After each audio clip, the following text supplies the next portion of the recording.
안녕하세요. 저는 2024년 만장일치 회장직을 맡고 있는 정치외교학과 20학번 원종현입니다. 안녕하세요. 현재 만장일치에서 홍보국장을 담당하고 있는 화학공학과 이사학번 이채윤입니다. 저희 만장일치는 시의성 있는 주제로 토론을 진행하는 동아리입니다. 한 학기당 7번에서 9번 정도의 토론 모임을 갖는데요. 그 중에서 모임당 2번의 토론을 진행합니다. 그래서 이제 종합하면은 15번 정도의 총 토론을 진행하게 됩니다. 정규 세션에서는 숭실대식 고유 세다 토론인 SSU 토론, 아카데믹 토론인 자유 토론, 가볍게 즐기는 토론도 진행하고 있습니다. 그리고 한 학기당 최소 한 번 이상의 교류전을 진행합니다. 만장일치가 설립된 2009년부터 지금까지 총 84번의 대회에서 수상을 하였고요. 그리고 19번 정도 우승을 하였습니다. 세세하게 설명드리면 좀 길어서 큰 틀로 이제 공통점만 말씀드리자면 시작 발언이 입론을 진행하고 그리고 각 팀의 입론에서 허점을 찾는 교차 조사를 진행한 다음에 각 팀이 서로 반박을 한 다음에 마무리 발언인 최종 발언으로 토론을 끝내게 됩니다. 네, 사실 제가 작년에 나갔던 대회들은 그렇게 성적이 좋지 않았습니다. 그래서 제가 틀렸나 이런 생각도 들었는데 이번에 우승하게 되면서 저에 대한 가치를 확인한 것 같아서 기분이 좋았고요. 그리고 이번 대회 과정에서 선배님 그리고 친구들 그리고 지도 교수님이 많이 도와주셔가지고 우승했다는 생각이 들어서 앞으로도 더 발전해 나가야겠다는 생각이 들었습니다. 네, 앞으로 만장일치의 미래는 어떻게 보시나요? 제가 2024년 회장직을 맡으면서 했던 말이 이제 만장일치의 전성기를 되찾겠다고 제가 말했는데 새로 들어온 신입부원분들 토론하는 걸 보면 정말 잘해주어서 앞으로도 만장일치의 미래가 밝을 거라고 생각합니다.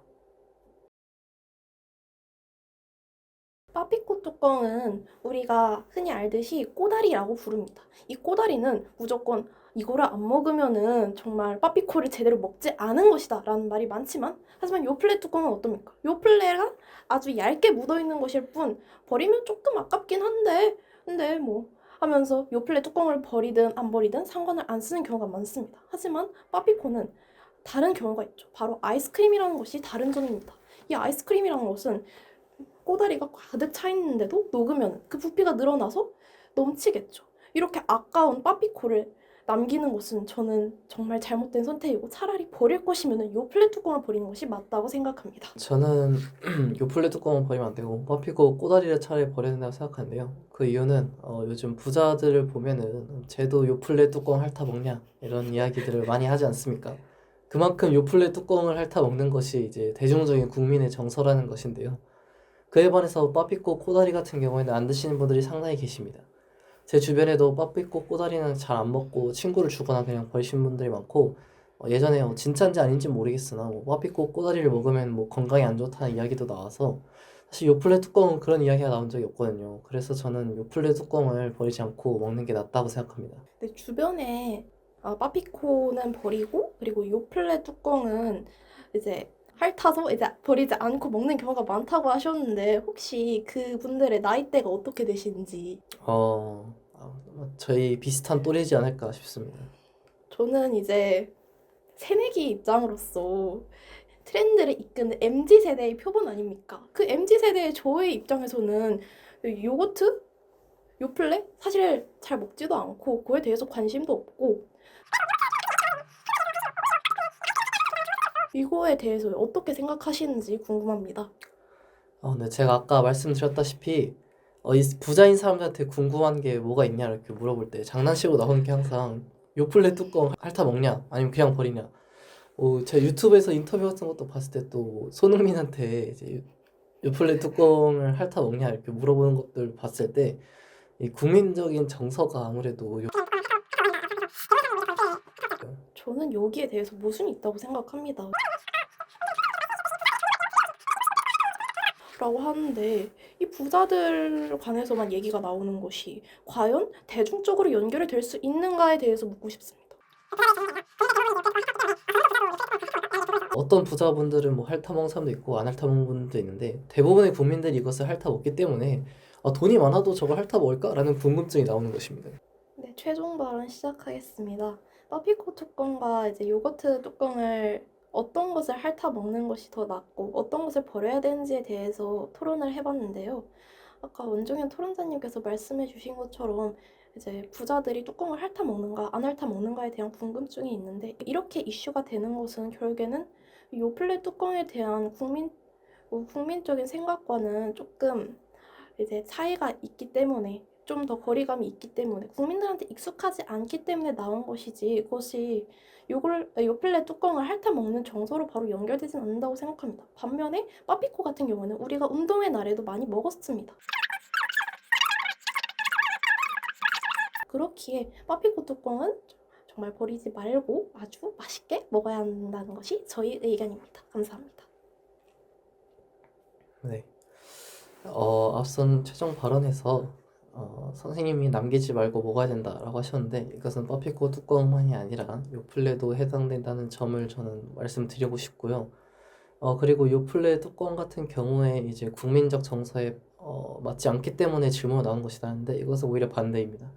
빠피코 뚜껑 같은 경우에는 국민들이 이제 버린 사람도 있고 안 버린 사람도 있기 때문에 부자들도 빠피코 뚜껑 먹냐 이렇게 물어보는 것이 안 나오는 것이고 오히려 대부분의 국민들이 요플레 뚜껑을 이제 핥아 먹는다는 국민적인 공감이 있기 때문에 오히려 부자들에게 물어본다는 점을 저는 말씀드리면서 발언 마치도록 하겠습니다.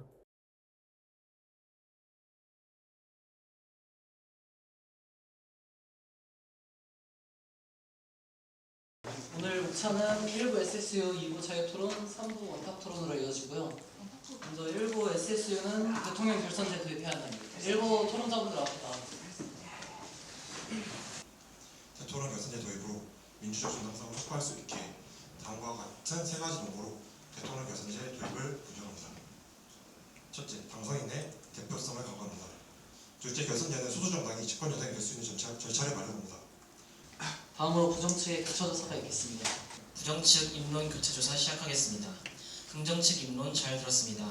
이에 대해 몇 가지 질문 드리겠습니다. 첫 번째 질문 드리겠습니다.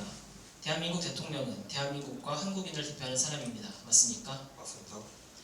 대통령이 대표성을 확보하기 위해서는 보다 많은 국민의 동의를 받아야 합니다. 맞습니까? 맞습니다. 결선 투표를 하는 경우 유권자들은 두 후보 중 한 사람을 선택해야 하기 때문에 원치 않거나 혹은 덜 선호하는 후보를 지지하는 상황이 발생합니다. 맞습니까? 어느 정도 동의합니다. 다음으로 부정측의 입론 있겠습니다. 네, 부정측 입론 시작하겠습니다. 결선제는 언뜻 합리적으로 보일 수 있지만 이 제도가 유도하는 문제점들은 민주주의의 가치를 훼손시킬 위험이 있습니다. 첫째, 결선제는 유권자의 선택과 선거 결과를 왜곡합니다. 결선제 도입은 민주주의를 단순히 득표율로 치환하고 퍼센테이지에 집착하게 만들 뿐입니다. 민주주의의 본질을 저해하는 이 결선제 도입보다 더 많은 국민들이 투표에 참여하게 하여 전체적인 투표율을 끌어올리는 것이 더욱 바람직한 대안이라고 생각합니다.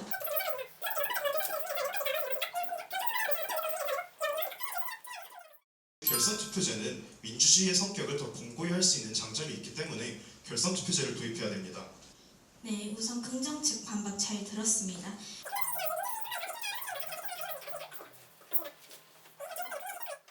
부정측 반박 시작하겠습니다. 결선 투표제 조율의 취지는 민주적 정당성과 국민의 의사 반영입니다. 현재 대통령 직선제가 실시된 13대 대선부터 소위 영당이라고 부르는 국민의힘, 더불어민주당 이외 정당이 당선된 적이 결선 투표제는 최종적으로 두 후보 선택이 제한되기 때문에 유권자의 진정한 선택권을 제한하고 1차 투표에서 탈락한 후보의 지지자들은 결선에서 선호하지 않는 후보 중 하나를 선택해야 하는 상황에 처할 수 있습니다. 시간 관리 측면에서 아쉬운 점이 좀 있었던 것 같아요. 이런 점들을 추후 토론 이어나가면서 고칠 수 있으면 더 좋은 토론이 될 것 같습니다. 잘 들었습니다.